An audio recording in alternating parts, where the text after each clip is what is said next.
Now here we're going to read to you a very exciting video for me, Ronny Mauricio, and this is a prospect scouting report that Amazing Avenue has put out, and they do a great job.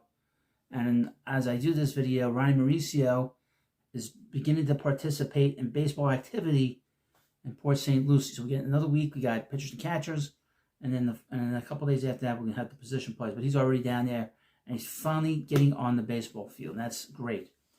Top 25 Mets prospects for 2025. At number 10, Ronny Mauricio, the long-lost prospect. They're missing a year. Considered one of the top rookies available during the 2017-2018 international signing period, the Mets and Dominican shortstop Ronny Mauricio agreed to a $2.1 million signing, breaking the club record then held by fellow Dominican shortstop Ahmed Rosario. The talented youngster made his professional debut in 2018 for going to the Dominican Summer League completely and suiting up for the GCL Mets instead when their season began in late June. The 17-year-old hit .279, 307 on base, .421 slugging percentage in the 49 games he played in Florida, and was promoted to the Kingsport Mets to end the season, getting into 8 games with them and hitting .233. Mets were aggressive with Mauricio in 2019, promoting him to Columbia Fireflies for the season. The youngest player in the South Atlantic League, Mauricio held his own as a whole, hitting .268 in 116 games with 4 homers, 6 stolen bases, and 23 walks to 99 strikeouts. While the season on the whole was slightly below average, he began the year strong but tired, hitting .290 in 59 games, and then the second half hit .244 in 56 games. Thanks to the COVID pandemic, Mauricio did not get to play in 2020, but he was invited to the Coney Island alternate site and the Full Instruction League, where he impressed many in the organization. Mauricio turned heads in spring of 2021, having grown stronger and more muscular. He was signed to the Brooklyn Cyclones and played 100 games in Coney Island, hitting .242 with 19 home runs, 9 stolen bases, 24 walks. Late in the season, he was promoted to the Binghamton Rumble Ponies and appeared in 8 games, going 10 for 33 with 1 home run.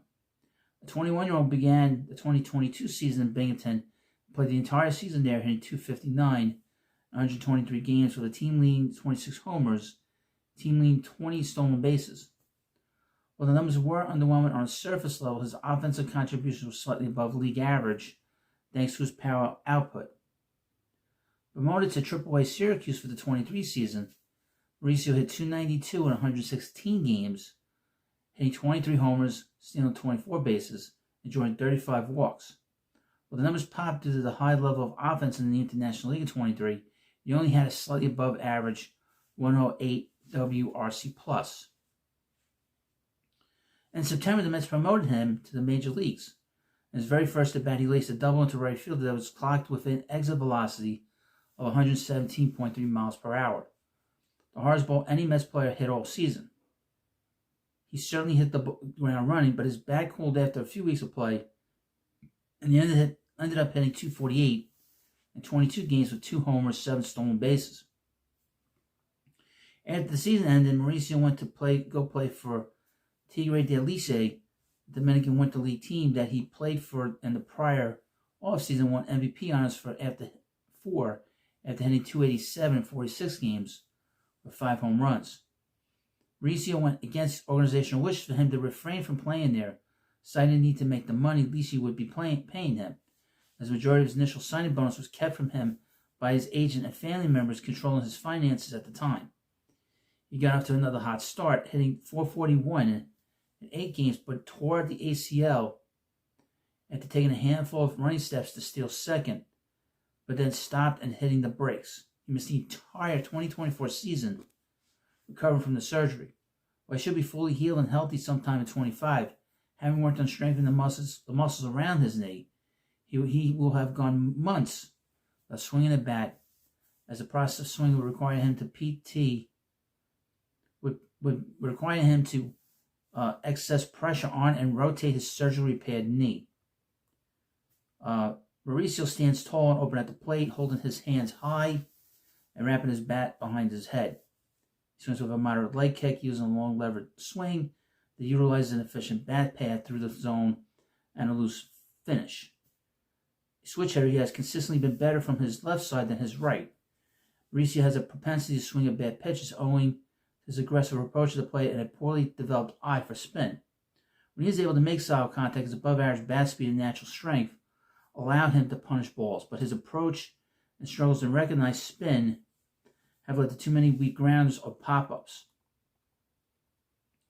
In 2023, the last he faced live pitching in AAA, he hit .347 with a .581 slugging percentage against fastballs.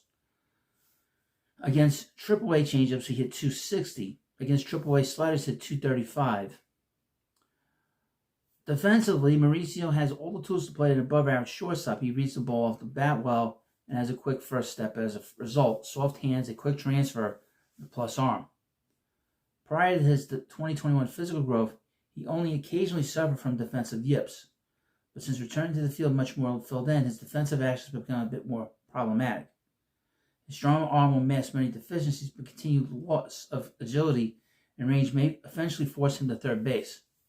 He has the skill set to fit there, as well as in the outfield, an experiment the Mets began in 23, but seemingly abandoned. Now, I would mention, we all got a chance to see him. I got a chance to see him, so I can give you an idea of how I feel about him. I like his ability. I think he's very talented. He's much faster than they said he was. We'll see how his speed is after this injury. He's got a good arm. He's got a very good arm. He can play third base. He needs, practice there and reps there, but he could be a really good third baseman. Now, what kind of offensive player he could be? An average one. That's what they said.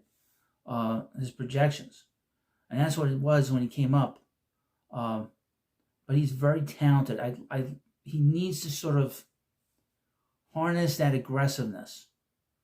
Once he sort of is able to recognize the pitches and is able to sort of channel that aggressiveness, he could be a real force. I mean, Mets don't have too many elite players. They don't have any elite players in the farm system. But guys that are close, guys like Mauricio, Acuna, Jet Williams, they could take a step forward, a little more work and a little more determination. But he's very talented, and it's going to be great to see him back on the field. Because we really missed out on a lot. Mets had a good season last year, but not having him there, that was a real drag. It was a real down last year, last offseason when we found out that he was out for the whole year. But now he'll be back. We get a chance to see him in spring training. I would think that if he plays his cards right, he could be back in the majors by June 1st. Barring no injury in the major league level, no issues with Pete Alonso. Who knows? Pete will be back. Who knows? But he's a very talented player and a very exciting player. I'm very excited to see him. He's more exciting than quite frankly, than